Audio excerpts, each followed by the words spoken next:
Episode 97, The Paradox.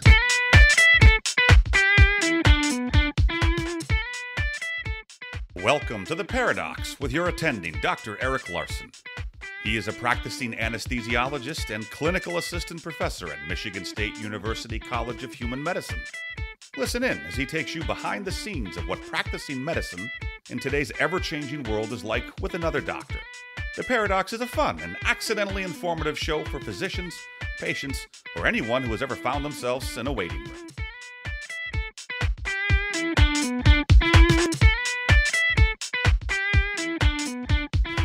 Welcome to The Paradox. I'm your host, Dr. Eric Larson. Thank you for joining me as we explore the U.S. medical system in a fun, informative format through expert analysis. And today's expert is Dr. Jeff Avalone, a periodontist in Monroe, Louisiana. And we're finally going to break from talking about COVID and talk about something entirely different on a topic that I found very interesting and peripherally related to medicine. But this is really for anyone who is a high-income earner and is curious about what to do for income. Specifically, we're going to talk about passive income in real estate.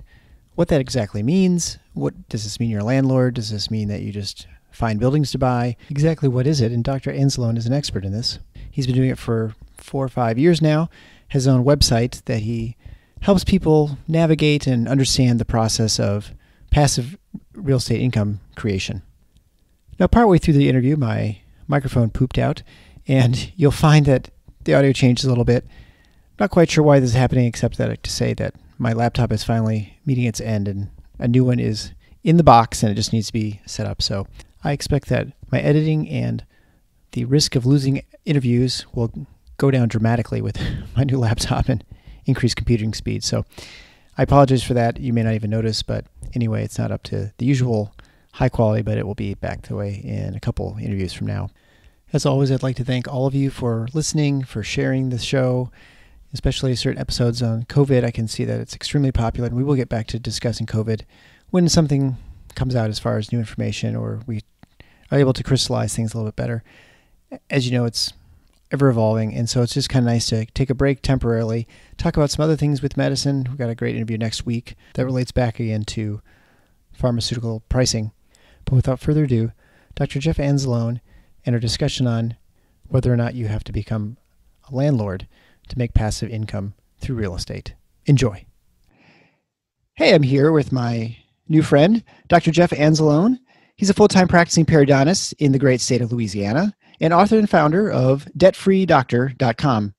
His focus is on helping doctors and other high-income professionals create passive income from real estate so they don't have to stop trading their time for money. And I can't tell you how excited I am to not be talking about COVID-19 this week.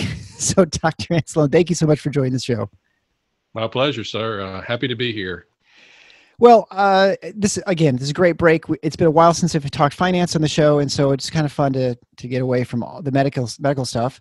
But I think, important thing when we look at medicine and is that you work in many ways to earn income, and that the nice thing is to try and reach this financial independence. We've talked about this before on the show other times, and you do that by making your money work for you, right? That's always the smart people are the ones who end up not having to toil, I guess, for their income all the time, right? And have other ways of generating income. So why don't you just talk to basically how you kind of got into this business or line of thinking? Sure. Actually, it just kind of happened by chance. Probably most people on this show have always had like a goal.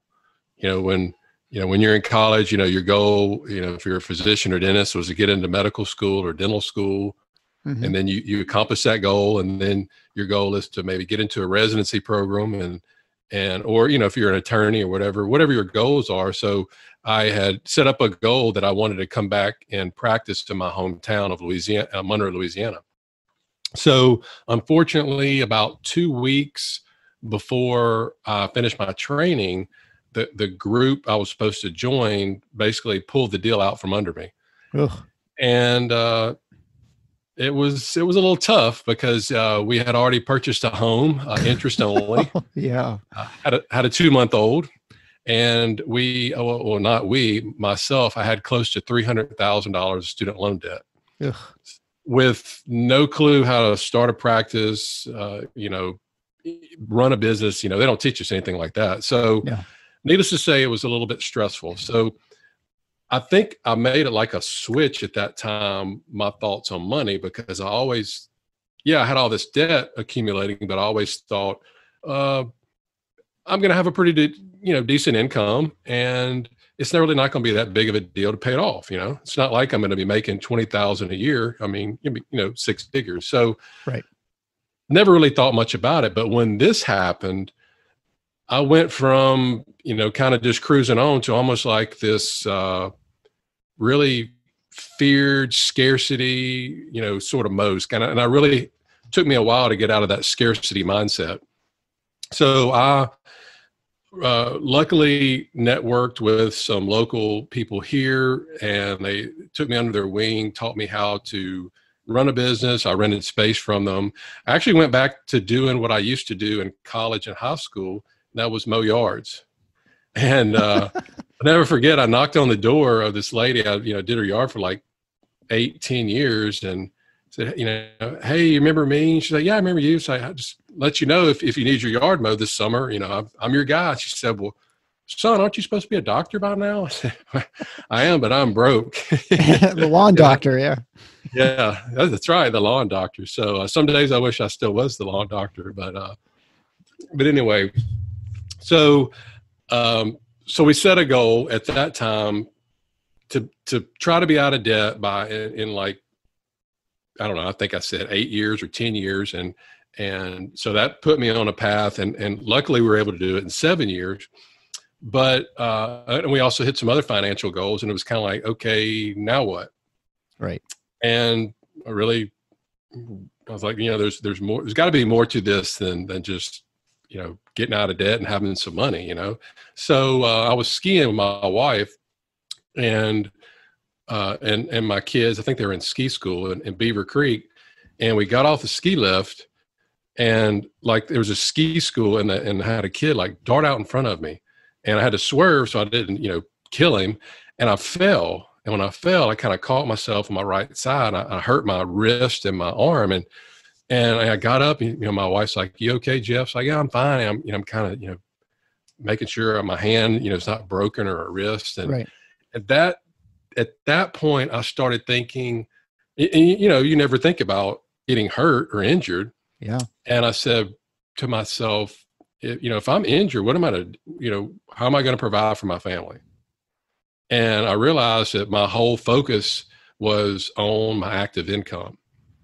And that started me down the path of looking for other ways to bring in income.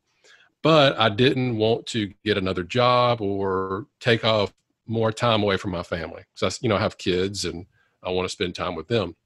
So long story short, if you start looking online about passive income, you're probably going to see a lot about real estate. Mm-hmm. And you could either go the active route or the passive route. And we decided on going the passive route, and wound up starting the blog, debtfreedr.com. And now I'm, kind of like you, love to teach other people what I'm learning along the way. Yeah. So that's interesting. I mean, I guess, we don't usually think about income as either passive or active. I mean, I think it's easy to think, I think you just think of it as income, but it's definitely a different mindset, right? Like how you're acquiring whatever it is, whether you're actively doing something or, well, I mean, I guess it's fair to say that passive is not really totally passive, right? So how do you separate passive and active? Because clearly you have to be doing something and have, some sort of coordination with your passive income streams to make money. Right. And I think that's where the misconception, people tell you, oh, you can get all this mailbox money, you don't have to do anything, which, right, as you know, is not true. So with the active income, if you're a physician or a dentist or, whatever, somewhere where you go to work, and if you don't show up, you don't get paid, you have a job. And, Robert Kiyosaki says that job stands for just over broke. So you're basically just trading time for money.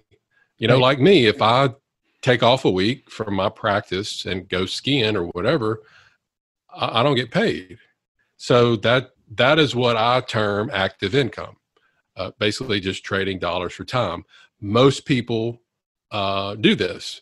and you're either, an employee, even if you own your own business, which everybody's like, I'm going to own my own business, I'm going to own my own practice. Well, you still are trading time for money. You're still, doing that. That's active income. And probably most people know that the active income is I'm not an accountant or anything like that, but it is the highest taxed income out there. So not only are you, trading your precious time, which you can never get back, but you're getting taxed the most. And that's what we're all focused on. Just was reading something the other day, and I never really thought about this, but when you meet somebody the first time and you start and talk to them or whatever, what do they typically ask you? What do you do? Yeah. What do you do, or what do you do for a living? What do you do? What do you do? And we're focused on that. And that's right. That's all we do is we do stuff. We work. We're trained to think like that. Instead of, it should be the other way around. What do you own? It's owning things that produce the passive income that is eventually will get you to financial freedom. So and it's really a mindset shift. And most of the time, myself included, wasn't taught that. And once you start learning about it and learn how it works, and it's pretty impressive. So that's the active part. To answer the second part of your question regarding the passive, basically the passive income comes from purchasing assets. So you're going to have to work. You're going to have active income coming in. The more active income you have coming in, the more you can purchase assets such as real estate that are going to pay you passively over time. So you got to put in the work, which, that we're already doing that to begin with. Right. But that's the difference. Now, the passive income is taxed a lot less. It's capital gains tax versus active income. Okay. And, you mentioned two things earlier on that I think were important. One is the scarcity mindset, and I'd like you to expand on that briefly. What do you mean by that, and how you were living? Is that just the thought that I've got to scrimp and save all the time, and even once you get to the point where you've sort of gotten out of debt and you no longer are watching you've got your job now, you've got your income, and so you don't have that financial calamity around the corner like you did initially with your career, that you're still worried about that, and so you still kind of behave as if you're broke? Yeah, well, your wife probably, as she's a pediatrician, she can probably remember reading studies or can attest to this, that most of us do have a scarcity mindset. It starts from how we're raised as a child.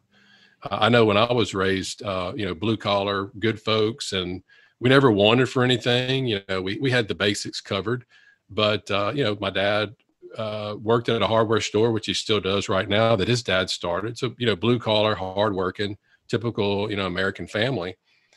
But growing up, we always heard oh, that's too expensive. Mm-hmm. We can't afford that. Oh, it must be nice to go on a vacation like them. It was always about a negative imprint of money.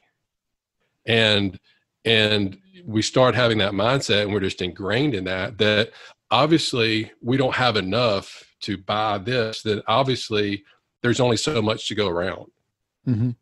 And we learned that from a young age. And I did. And I catch myself occasionally saying that around my kids too. And I have to tell them, you know what, there's plenty of money. I mean, look what the government starts to run out of money. What have they done during the pandemic? They just print more of it, right? Yeah. I've tried doing that in my basement. I've told that's not allowed.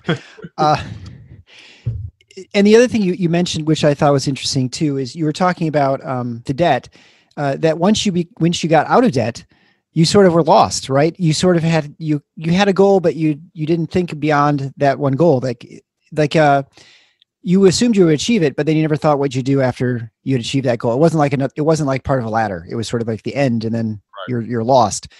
How did you sort of get around that? And is that something you see a lot of people struggle with? I think we're seeing it more and more. Take Dave Ramsey, for instance, one of the largest well-known financial gurus out there. Well, he's always talked about and focused his show on what, helping people get out of debt. Right. And, I followed his 7 baby steps, and he helped us along the way. But excuse me, the more and more people that he was helping, they started calling in and saying, okay, Dave, great, we're debt free. And then they would do the debt free screen. Right. Yeah. And then a few years later, they would call back and went, Dave, okay, we're debt free.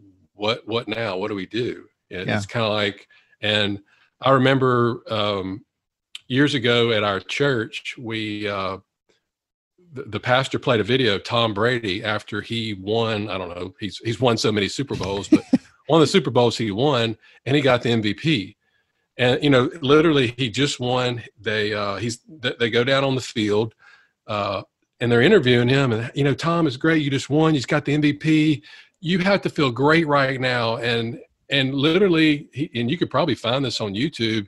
He's like, yeah, it's great, but he's like, if this is all there is to it, he's like, there's got to be more to it than that. And it's like, well, God, you just won the Super Bowl and you're MVP, or you're not satisfied, So, to me, I kind of had that feeling because I was just so focused on, and a lot of people were so focused on one thing, whether it's getting out of debt or saving $1 million or whatever it is. We don't think beyond that because, as human beings, we're not really, our brains, when we were initially evolved, we weren't really geared towards long-term. It was more like, hey, we got to survive right now. And that's why so many people, don't save for retirement because they can't think, well, 40 years from now. It's like now, hey, I got this extra money. Am I going to save it or go buy, a car or whatever? I'm gonna go buy a car. That's more fun, Yeah. So I think that's when I shifted to just kind of like you said, not having that laddered approach, having multiple goals and focusing like that. And then let's talk about passive income. And your specialty is real estate. Why don't you just walk through what your recommendations are, or I guess how you sort of approach the problem? Because when I think of people investing in real estate, I think of a couple of things that are maybe simple. You buy a rental property, a house or an apartment building, or you flip houses. And those are sort of like my thoughts of what, and I would consider flipping houses not very passive, but exactly. So how do you just have someone help someone just kind of get started in this process? And, what are they looking for? Sure. And I was the same way. When I'm reading about the real estate, I was like, okay, well, I've got to go purchase real estate and learn how to be a landlord. And I went to conferences, I networked with people. I've got several friends here in town that they do that full time. And the more I talked to them and saw the phone calls they're getting from tenants, and I'm like, I don't think this is for me. So I think you should sit down, and if you're married, sit down with your spouse and just figure out what your goals are. And those goals for us really guided us because we wanted passive income, but I wanted more time to spend with our kids before they move off to college. Right. So active investing, flipping houses, managing apartments, managing homes, you're the landlord. So that's out for us. I don't want another job, which led me to find passive income, which I didn't even know existed until I started learning about it and learning about something called syndications. And I'm like, what is all this? And it's almost like you find this other network of people, and there's a whole networking of people that just invest in apartment syndications. I didn't even know was out there, So, and that's kind of what I'm trying to do is get the word out on my blog of what's out there. The information that I learn on a weekly basis, I sort through it and put on the blog, and it's more geared towards higher income people that want to obtain financial freedom. And if they want to keep working, that's fine. But at least you have options to do that or not. I guess explain the syndication, because I've never heard this term before. What would an example of a syndication? How do you find these things, and what does it mean? A syndication is nothing more than pooling your money with other people to purchase something that you couldn't otherwise do on your own. Perfect example is an apartment complex. Most people don't have, $5, $10, $20 million in the bank. So you put up your money with somebody else. There's a group called a syndicator, and they're the ones that find properties. They and they're looking through a lot of deals, and then they purchase them, they manage them. And while you have your investment with them, you're getting money or distributions along the way, which is basically tax-free because of the tax benefits you get. So most of those come quarterly. Some of them are monthly. So in a typical hold period is 5 to 7 years. So for 5 to 7 years, you're getting a check every month or every quarter, literally tax-free. And at the end of that investment, that group will sell that apartment complex, and you get to split the profit with them. Now that part is typically taxed, but most of these are set up what's called a 2x equity multiple. So you're basically going to double your money for most of these over that 5 or 7 year period. So for instance, if you put in $100,000 today, 5 to 7 years later, after the property turns over, you can expect that 100 to turn into 200. It's really hard to get that anywhere else, especially in the stock market these days.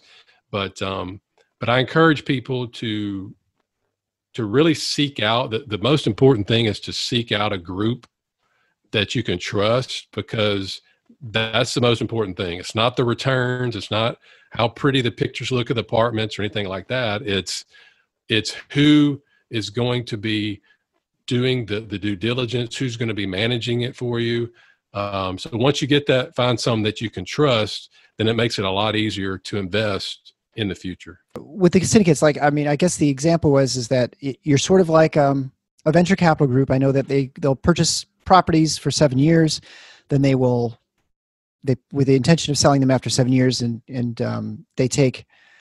they operate different ways to sort of make money within that 7 year period. But then also, you're essentially kind of like a bank instead of you putting down 10% towards a building, you find 10 people put down 10%. You're now a group purchasing a building or property, right? And that's sort of what this is.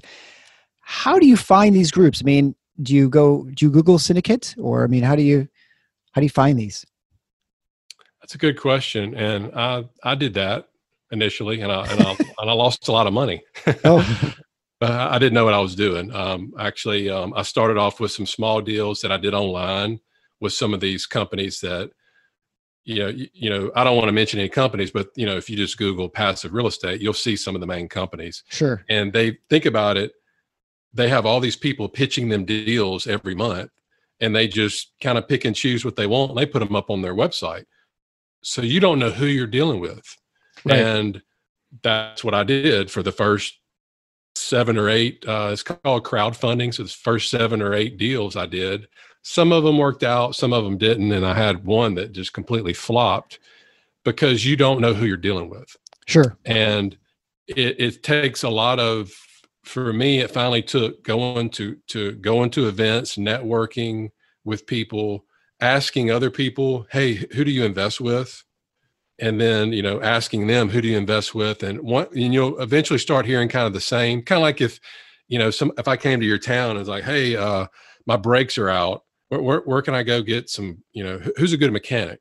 And you would tell me somebody, and maybe I'd ask 4 or 5 other people, and you kind of start hearing that same, go to, Bobby's Brakes down the street. And, he's the guy, he's the brake guy. So, luckily I was able to find a couple of groups to invest with, and those are the ones that I usually recommend whenever deals come out to people on my website. So you're not talking about people who are local, right? I mean, these are people who do this nationally. Yes, most of the deals that I invest in are in the Southeast, United States, and on the East Coast, in Carolinas, Texas, Florida, places like that, where the growth is just, really, really tons of growth, a lot of good jobs. You can charge what you want and rent. And, but again, that's the best syndicators. That's where they're going. They're not going to California or New York where the rents are sky high. They're going to where, you can make a profit. Okay. So it just takes a little bit of networking and finding that, and I guess that one of the services I guess you have on your website, right, is that you provide people access to these sorts of groups. Yeah, I recommend, I recommend the people that I personally invest with on the site. So you were debt free after 7 years. You had, let's see, you said you had $300,000 debt. I'm sure you had other expenses and stuff, but how long have you been doing this, I guess is the first question. And then do you find that from an income standpoint compared to what your active income, what's the difference? I have been investing in real estate about 4 years now. And I'm working on, because at that time I had about 100% in the market, our investments, typically in index funds with, the 401k deal, what most of us have. Passive. But I wanted, what's that? Passive, right? Yeah.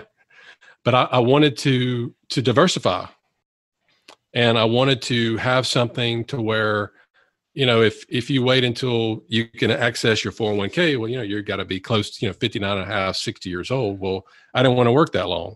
So again, having passive income real estate gives you options. So if you do choose to retire at 50 or 55 or whatever earlier, then you can access that money if you want to. So that kind of led me to diversify into real estate. And basically all I've done is just taken our household expenses monthly. And once your passive income pays for that, you're good to go. Okay. You don't have to, that's kind of a different mindset, because you don't have to save up what the financial advisors tell you, 5 million or 10 million. You just need enough to cash flow your monthly expenses. Right. Yeah. That is a totally different way to sort of look at things, where well, that's the financial independence people talk about, right? That's where you're sort of working for fun or for, whatever other goals you might want to have financially. Mm-hmm. When you mentioned earlier about taxes, explain how there's a tax advantage to this sort of investing versus, I don't know, you're investing in the stock market, for instance. I mean, what you said, there's the tax is a lot less. It's just capital gains. You're talking about the eventual sale at year 7 or something of these ventures, right? But how do you gain income with pretty much tax-free in the meantime? Yeah, it's a good question. And if anyone eventually does do some sort of reinvestments, real estate, make sure before you do it, you get your accountant involved so they know and they can set up, different tax structures. But, before you, go head on. And I'm not an accountant or anything, but just from my experience, the tax, not to get all deep into it or whatever, but basically when you get your distributions, basically your mailbox money, that money comes to you. And because of the way that the structure is, when the syndication buys an apartment building, they're able to depreciate, and that's where you get your tax benefits. So when you get that money, and you get your K-1 from them at the end of the year, which is just a tax form, 1 page you'll give to your accountant, it'll typically show a loss. And that's one of the great things that the IRS allows us is to depreciate. And actually they have bonus depreciation now, which actually you can depreciate a whole lot more initially during that first, few years than you have to spread it out over 15 years or whatever. So think about if you had money in a mutual fund and you pull money out, you'd have to pay taxes on that. So not only so let's say you put money into a mutual fund, not in a retirement, not in a 401k, but right. you take $10,000 and you go put it in a Vanguard mutual fund. So if you want to take that money out, you got to pay capital gains taxes on that. So not only are you taxed before you put it in at your active income level, then the tax man is going to tax you when you take it out as well. So with this, your tax, it's tax free. So when you start using it, it's tax free. And when you kind of figure out and do some numbers, what it would take to build up enough money and investments to take it out to equal that, I mean, it's pretty mind-boggling. So someone could counter and say, well, when it comes to depreciation, it basically means that you buy some asset, it goes into disrepair, right? And that's sort of the thinking behind, right? So that you have to pay for upkeep and things like that. Like everyone's home depreciates over time, although the property becomes more valuable sometimes too, but you're always putting money in, fixing the roof or whatever it might be. Right. And so if you depreciate a building over 7 years, and then you say, let's say you bought it for $1 million and you then are selling it for 2, but you've depreciated $500,000 in the 7 years. I don't know what the real rules are, but let's say, so your capital gains would be $1.5 million on that sale, wouldn't it? So don't you kind of end up paying the tax in the back end afterwards, even though you've been claiming the depreciated gains, I guess, along the way? Yeah, you would pay the taxes on whenever the profit of that sale, and it's based on how much money that you invested, you put in. But there's other ways that you can do, such as a 1031 exchange. And again, I don't want to get into all the details, but you could actually take the profits. You could take your money when it sells, and if you follow a certain timeline and you're able to, within 180 days, take that money and buy another one or invest in another property, you can defer those taxes. And you can actually just keep deferring it until basically you die. So you never have to pay taxes on it if you know what you're doing. So it's pretty impressive. That's why I encourage you to get somebody involved, accountant that knows what they're doing, that could do this, because it's pretty huge. And are you having people form their own LLCs for this sort of thing, or you just have to be very careful with your accounting? You don't have to, but I think most people do, just because of that added protection benefit.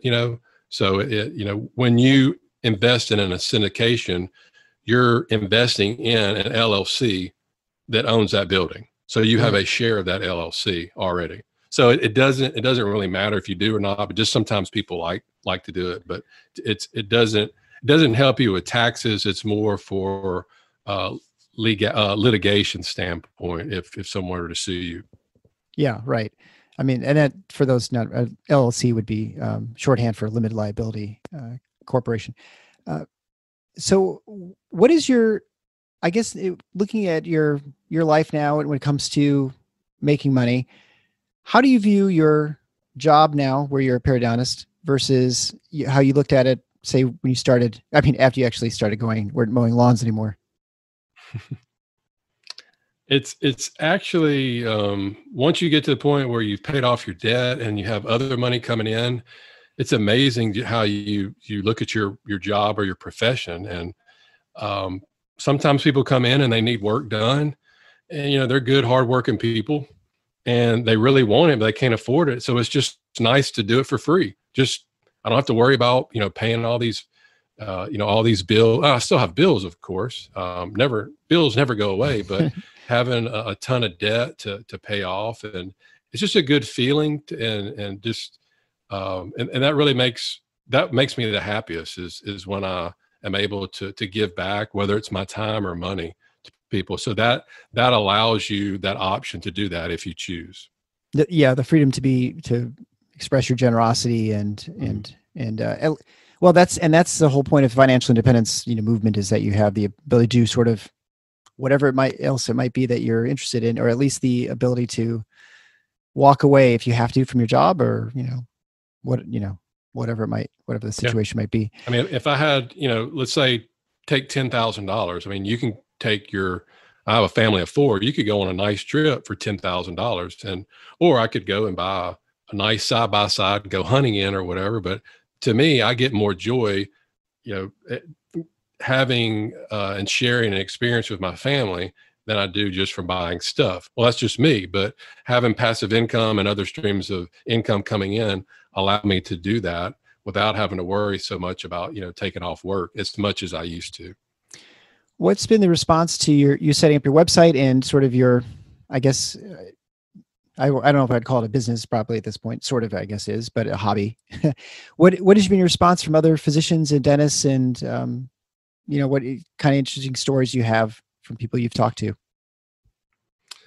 Well, it's really amazing how many older physicians and dentists have no money saved.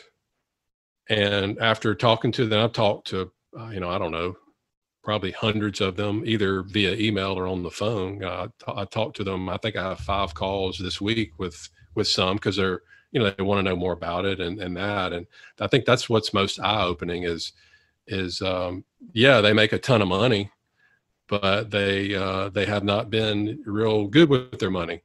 And it's really fun. I actually talked with a radiologist last week from Phoenix, and I think an ER doctor, an anesthesiologist. Anyway, they were young. They were in their 30s. So I was really catching them young. That's when I really get excited because Yeah. I was like telling them, hey, look, if I could go back in time, I would have focused everything I could, of course, after getting out of consumer debt, but really focus on getting to sort of that financial freedom part first.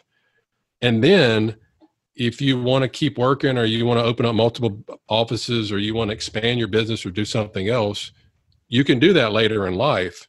But work on freeing up your time, and that way you'll be able to spend time with your kids, because I mean, as you know, in the blink of an eye, they're gone. Yeah. No, I know very, very well about that. What do you think for people who are starting out? So you said your view is that you want to get those people to initially, I guess, the question is, do you have them focus on the getting out of debt, or do you say that's the first step and then there's more beyond that? So you have actually, goals beyond. If everybody's different, but if they have a lot of consumer debt, like credit card debt and, high car loans and, even some of the student loans, I typically recommend that they clean that up first.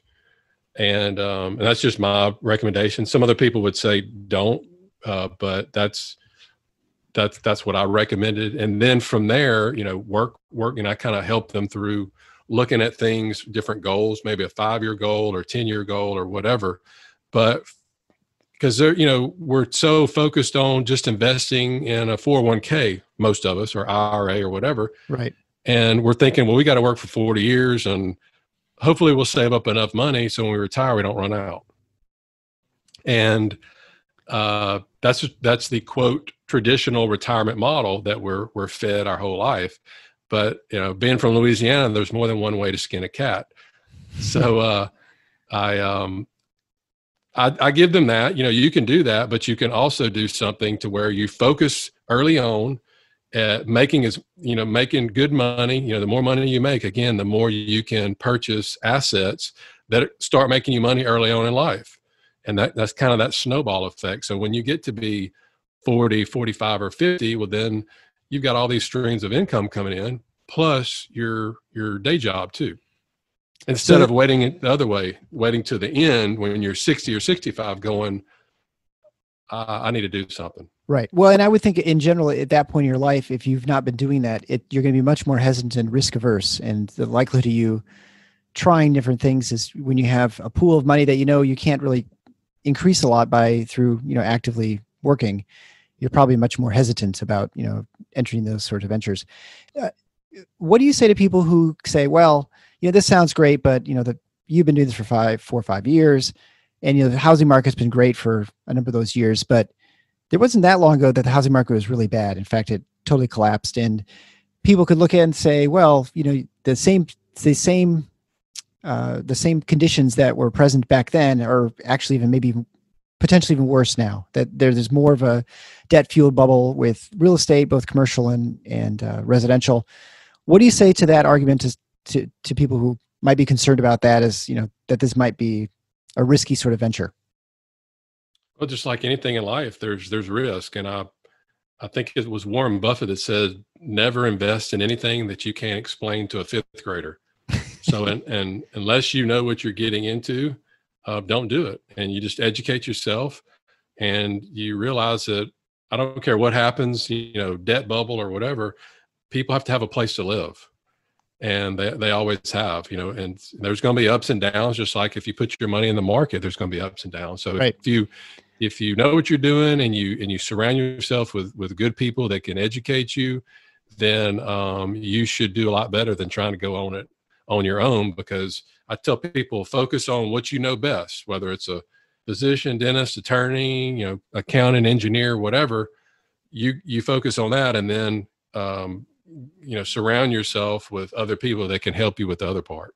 And that's one of the goals of my blog, is to help get the information out there. And there's plenty of other blogs, like mine as well. It's just finding a few that you like, finding podcasts that you like, such as your podcast, and then just educating yourself and make it a point. If you have a 30-minute commute every day, or you're on the treadmill for an hour or whatever, well, that's perfect time to educate yourself. Yeah. Well, Dr. Anzalone, thanks so much for being on the Paradox. Are there any parting words, or I guess aside from debtfreedoctor.com, where people can find more of your things, are you on social media that they can follow, Twitter and Facebook and the like? Yeah, they can actually go to debt-free. I tried to get the debtfreedoctor.com, but it was taken. So it's actually debtfreedr.com /free guide for your listeners. And they can download a free guide that basically teaches them the basics on how to get started with passive income. Okay, great. Well, thanks so much for being on the show, and have a great evening. Yeah, my pleasure. Thank you, sir.